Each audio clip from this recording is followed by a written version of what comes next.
National security and terror dominating the campaign trail. Donald Trump standing firm behind his claims about 9/11, insisting he saw crowds in New Jersey celebrating as the towers came down. Fact checkers and some of his GOP rivals now challenging Trump, and ABC's Tom Yamas is in Columbus, Ohio with all that. Good morning, Tom. George, good morning to you. Donald Trump last night spoke to a massive crowd here in Columbus, more than 10,000 people. He spoke at length about 9/11, even at one point saying that he saw people jump from the World Trade Center towers from his apartment in Midtown Manhattan 4 miles away. He vividly spoke about what he saw, including what he says happened in New Jersey. This morning, Donald Trump doubling down on his statement that he saw on television Muslims in New Jersey celebrating the 9/11 attacks. And lo and behold, I start getting phone calls in my office by the hundreds that they were there and they saw this take place. Trump telling a crowd of thousands in Ohio that his phone has been ringing off the hook with people who say they saw what he says he saw. I watched when the World Trade Center came tumbling down.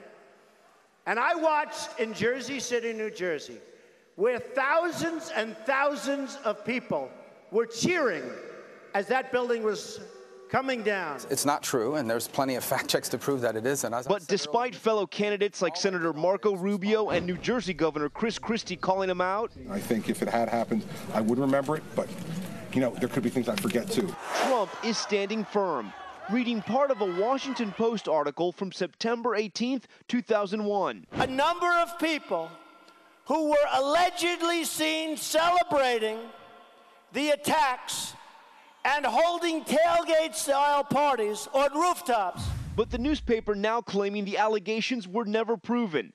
Even Dr. Ben Carson, who first agreed with Trump, saying he also saw the video. Did you see that happening, though, on 9/11? I saw the film of it, yeah. In New Jersey. Yeah. Clarifying overnight. I thought we were just talking about the fact that Muslims were inappropriately celebrating. I didn't know that they had an agenda behind the question. And Carson even apologizing after he misspoke about seeing that video. Trump then taking a shot at Carson, releasing this statement last night. For Ben Carson to make this statement and then deny it, it could be the pathological disease that it is acting up again. George? No, you can't make this one up. Okay, Tom, thanks very much. Let's bring in John Carl now. And John, even as this is happening, new poll showing that Donald Trump back on top in Iowa. That's right. This is a new Quinnipiac University poll of Iowa voters that just a month ago had Ben Carson in the lead.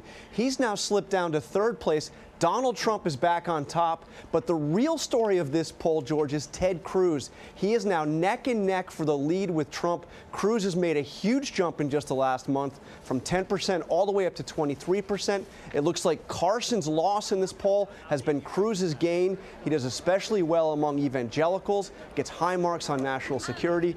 Look, this is just one state, but it's Iowa, and it sure is an important one. It's the first one. Okay, John Carl, thanks very much.